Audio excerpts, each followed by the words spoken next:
Okay audience પાછળ બધા જોઈ રહ્યા છે, પણ અમારી જોડે તમે બધા જોઈન કરવાનું એટલું છે કે આપણે બંને હાથથી હવામાં બુક્કા મારવાના છે. ઓકે રેડી છો? ઓહો વાહ વાહ ક્યા વાત, લાઉડ મ્યુઝિક. વાહ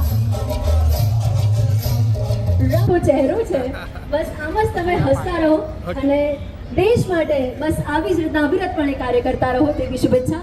તમામ આર્મી ઓફિસર્સ આપણી વચ્ચે ઉપસ્થિત છે, તો એમનું પણ શાલ ઓલાડીને દેવસિંહ ચૌહાણ સર સ્વાગત કરવા રાહ કરો ને, જોરદાર તાળીઓ પાડો.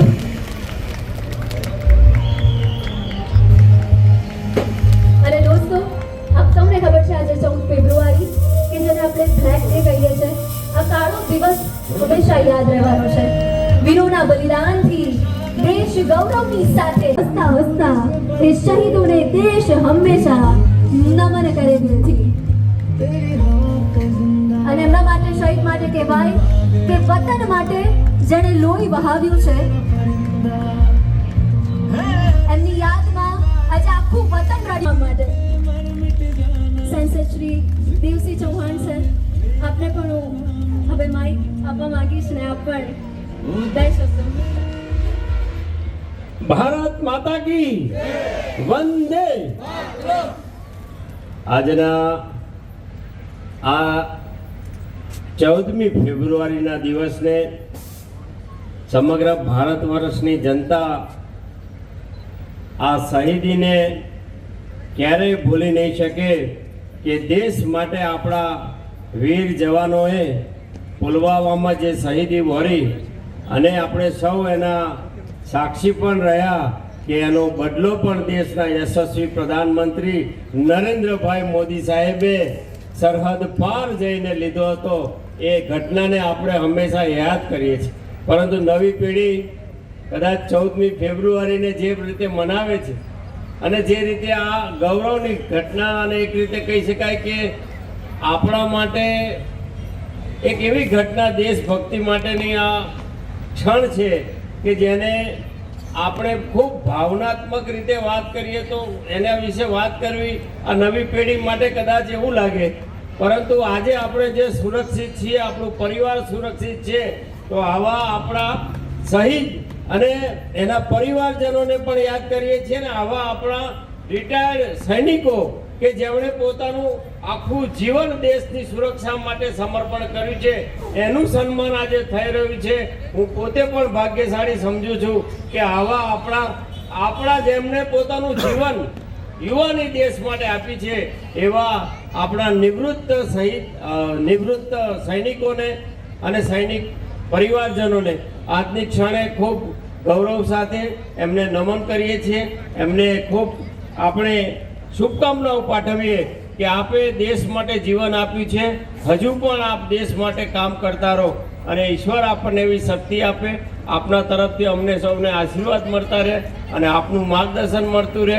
આપે તો આખું જીવન આપ્યું છે, પણ આવનારા સમયમાં અમે પણ આપના માટે કંઈક કરવા માટે ઈશ્વર અમને શક્તિ આપે તો અમે હંમેશા આપની માટે તૈયાર છીએ, આપની સાથે છીએ. આપ પણ મને યાદ કર્યો. આપ સૌનો ખૂબ ખૂબ આભાર.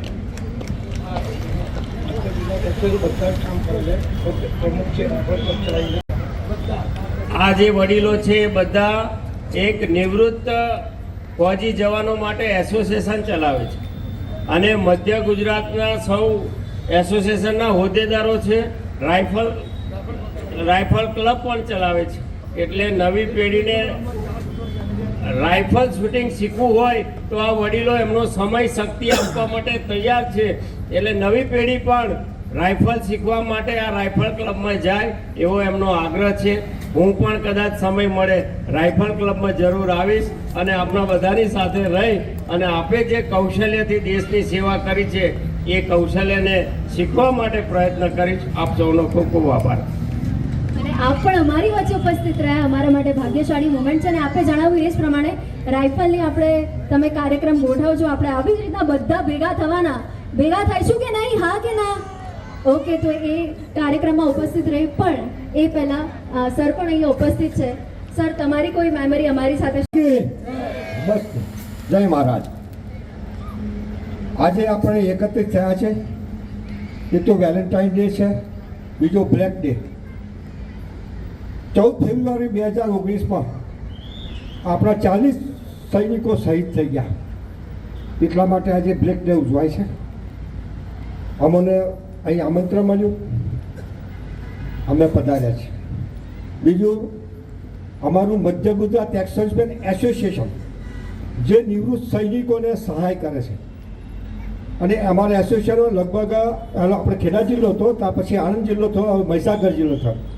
અમારા 750 સભ્યો અમારા અંડરમાં છે, અને એમનો પેન્શન વગેરેનું કોઈ કામકાજ હોય તો અમે કરીએ છીએ. પ્લસ મસર રાઇફલ ટ્રેનિંગ, એટલે જે બાળકો 14 વર્ષથી ઉપર છે, 60 વર્ષ સુધી કે એના ઉપર જે લોકો ટ્રેનિંગ માટે ઈચ્છુક હોય તો અમે ટ્રેનિંગ અમને આપીએ છીએ. અત્યારે બીજું અમારે વિવેકાનંદ સ્કૂલ છે, એમાં ઇન્ડોર શૂટિંગ ચાલે છે. એમાં હમણાં 4 છોકરીઓ ઇન્ટરનેશનલમાં જઈ આવી છે, એક જર્મનમાં પણ જઈ આવી છે.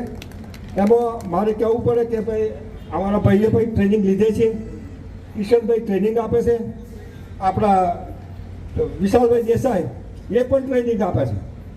એટલે અમે આવી રીતે કરીએ છીએ. લગભગ 12 વર્ષથી અમે ચાલુ કર્યું છે, અને અત્યાર સુધી 700 છોકરાઓને અમે ટ્રેનિંગ આપી છે. બરાબર. આમાં ઘણા ઓફિસર સાહેબો પણ આવી ગયા, ક્લાસ 2, ક્લાસ 1, કે અત્યારે એમને જો જોઈએ રાઇફલ જોઈએ કે રિવોલ્વર જોઈએ તો ટ્રેનિંગ લેવી પડે છે. એટલે આ એક આપણને સેન્ટર મળ્યું છે, ફક્ત વડોદરા, અમદાવાદ ને નડિયાદ.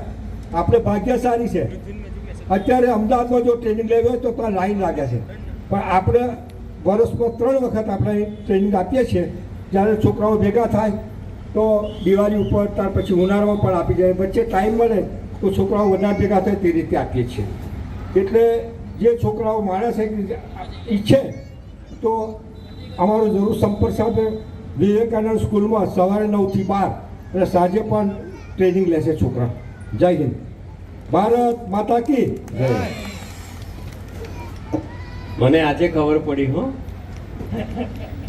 કારણ કે એક્ટિવિટી ખ્યાલ નથી.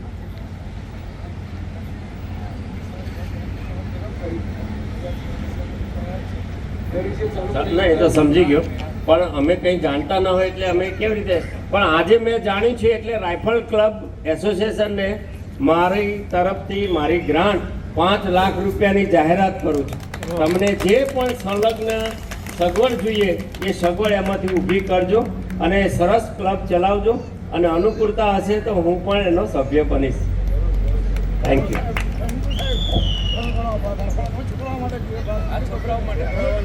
તો આપે જે દાન અર્પણ કર્યું છે તે બદલ આપનો ખૂબ ખૂબ આભાર. તો એકવાર આપણે સૌ એમને જોરદાર તાળીઓના ગડગડાટથી સાથે એમનું સન્માન કરીએ. ઓકે.